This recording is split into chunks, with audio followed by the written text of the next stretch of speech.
Well, if you're into Bruce Lee, we've got a very special show coming up.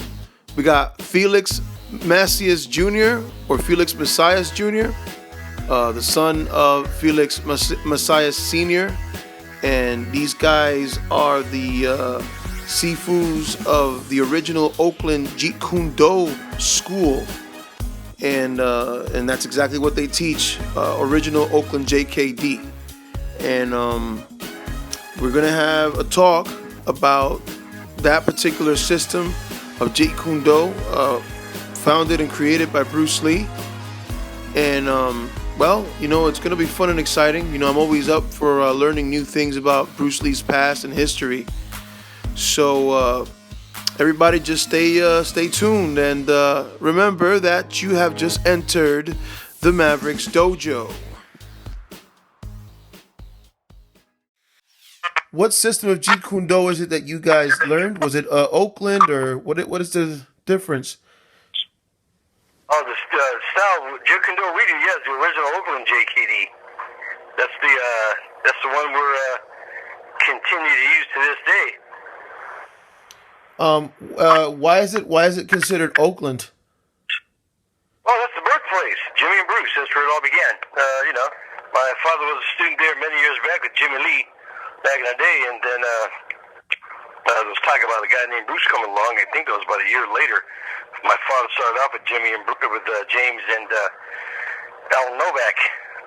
And, Jimmy and Bruce got together, started trading hands, and one thing led to another, and became the birth of Jeet Kune Do. That's pretty cool, man. You knew Bruce Lee when you were a little kid. Oh, yeah, I used to see him all the time. My father would take us down to James Lee's house, mainly on the weekends. He'd work out over there during the week. Evenings, 2 to 3 days a week, sometimes 4, and he took us down to go see Bruce Lee. Back then, we didn't know who Bruce Lee was, so he took us down to see Kato. We knew who Kato was, we were kids. Wow. Did your father get along pretty good with Bruce? Oh, yeah, he got along good with him. He said he was a nice guy. He said he was extremely fast, really quick, everything he did was in a blink of an eye, At what age did your father start you in the training? Oh, boy, he started there probably, he must have been in his 30s, I want to say, because he's about 78 right now, and I'm about 57, so yeah, that was way back then, early 60s, had been right around 30s. The way we do things here in Oakland's, it's a little different from the LA group, the concept groups, and the Jun Fan groups. First of all, I can tell a lot of people the Jun Fan deal was Bruce Lee's name, and the concept groups were like a spin-off to what everybody else was doing, add, subtract, and maybe add a little bit too much sometimes. But over here in Oakland, they just stayed with the tradition, stayed with what was original. Everything's close here. System's much different. It's much more internal, along with the air palm and the herbs and everything else that we study.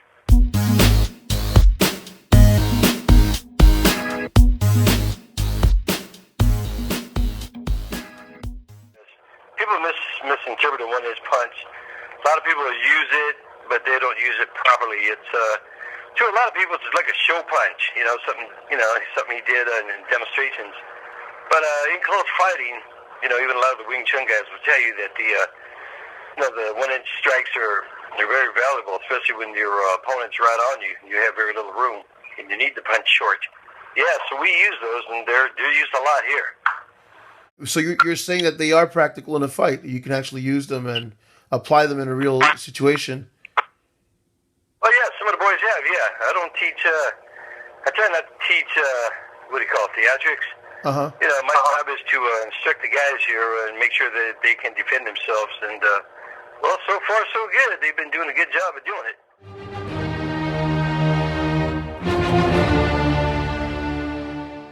Well, they were busy for him, I guess. He did a lot of training with Bruce and Jimmy. He took us On the weekends, me and my brother, we were young. But he got a lot of training from these guys, from Jimmy and Bruce, and they learned all the internal stuff, close fighting, and being a kid, I can only recollect so much. But, well, as far as I'm concerned, Oakland did it. They had they were closely related to the Chinese Kung Fu. They never really got off the track like a lot of other guys did. In your opinion, at what skill level do you think Bruce Lee was at? I mean, how good was he really? My father said he was just plain outright a pretty bad guy. He was fast. He said, watching him in a demonstration over there at Jimmy's, he was one of the few guys that actually got to stay there and watch the behind the scenes demo with Bruce and Jimmy. He said Bruce was faster than hell. He said, people just don't realize he was a gifted athlete, and by being a gifted athlete, that makes you much more powerful. He just had it. He was born to do this. It wasn't like he really had to go out of his way to train super hard. He just had it in him. Like a star athlete, like a football player, basketball player. Some guys are just playing outright, natural. That's just what he was. He was a gifted, natural athlete. Wow. Where is your school located? Oh, I live and teach out of my home here in Hayward, California. The beginners usually start off slower. They fight mainly outside, and then as they get a little better, they start to get, close the gap. Then when they're really comfortable, they fight inside. And as far as the conditioning, the iron palm and working on the forearms and using the mahjongs, that comes in hand with whatever they can handle. It's kind of like, if I see they can do it, well, I'm going to put them in there a little bit faster. If not, we'll take our time doing it. You guys have a lot of boxing and stuff integrated into it? Yeah, we have some boxing. I don't separate the boxing with the Kung Fu either. We're kind of like integrated. It doesn't have to be. It doesn't have to be like that. A lot of people, they put a lot of Thai stuff, or they use a lot of sabat or ground fighting. But everything's usually it's not fitted in properly. It's usually it's done numbered like 1 to 2 to 3 to 4. In other words, it should be more of a blend, and a lot of it ain't. Yeah. Like, I don't really like that word concept. It's like an idea. To me, it's like a concept is kind of like you draw something up, and it's considered a concept, an idea. It might work. Yeah. Him and Jimmy worked into doing things that might work. They did things that worked. His integration was a lot of the Chinese Kung Fu arts. A lot of people don't realize he had studied a little while with Jun Fu Mark. He was a praying mantis guy out there in New York, back in the early 60s. Studied with Jimmy Lee, learned the iron palm, learned the conditioning, studied with Al Novak. They did some of the Solomon Kung Fu together. They did a lot of the Chinese arts. Wow. And, that's mainly what Oakland was all about. It didn't really leave tradition, didn't have to.